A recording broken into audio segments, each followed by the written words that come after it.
Shalom. This week's Sedra is Sedra's Terumah. I hope you enjoy it. It's a little different than the other Sedrot that we've seen. It's different even than Mishpatim, which is a Sedra of laws, of Torah and civil law that we saw last week. This week we're going to be beginning the design and the construction of the Mishkan, of the tabernacle in the desert. Now this Sedra, if you just look at the big picture, it seems it's just a list of construction materials. This much gold, this much silver, the drape should be this color. You can get lost if you look at it that way. But if you pay attention to the details, look at Rashi, take a commentator, and see why each material was designed the way it was supposed to be and what it represents, then you could find the true treasures. And this week's Sedra really is a treasure lost in the desert of sand. And that's the idea of what you should be looking at when studying this week's Sedra.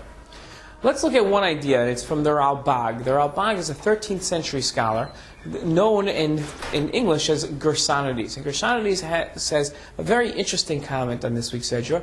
He says that when giving the material, we had a mitzvah to build the Mishkan, and people had to donate materials and funds to build this Mishkan. The intent of the person was crucial. A person had to give their funds, and the Mishkan had to be built for Hashem. Couldn't do it for personal honor. And the discussion and the debate over how important intention is throughout all mitzvahs is a debate that's been going on for hundreds, if not thousands of years. It's not one we're going to answer now, but for the Ralbag to come around and say that yes, the debate is there, but for the building of the Mishkan we definitely need intent, that's a little curious and that demands examination. And if we look at another comment of the Ralbag, we can really come to understand it.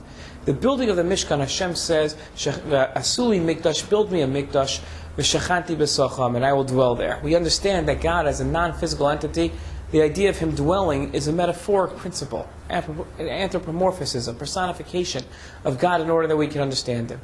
The idea of Hashem dwelling amongst us is that by us building something, it's easier for us to understand Hashem. We use that as a vehicle to understand God.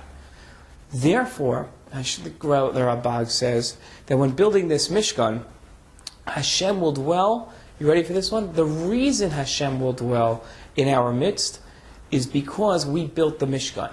It's a cause and effect. Because we built the Mishkan, therefore Hashem will dwell amongst us. What's the idea?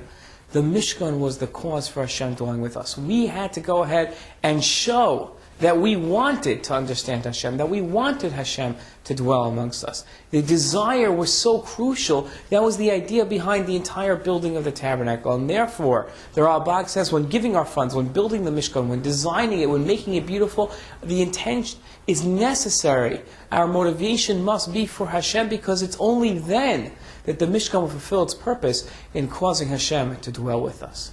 It's a lesson. The need for intent and showing desire that we want to connect to Hashem is a lesson that extends well past the tabernacle. It extends to our day as well. It's not enough just to go through life and begrudgingly do the mitzvahs. One has to be excited. One has to show that they want to do the mitzvahs. Ivdu es Hashem b'simcha is an important principle, serving Hashem with joy. And that's the lesson that we get from the Ralbag's message of the importance of intent when building the Mishkan. Don't forget to look at all the other features on bethjacob.org, especially the Torah section. Look at Take 10 for Torah, where for just another 10 minutes, it's not that late, for another 10 minutes, you can look at an interesting shiur. Take 10 for Torah, just another wonderful part of the Beth Jacob website. Shabbat Shalom.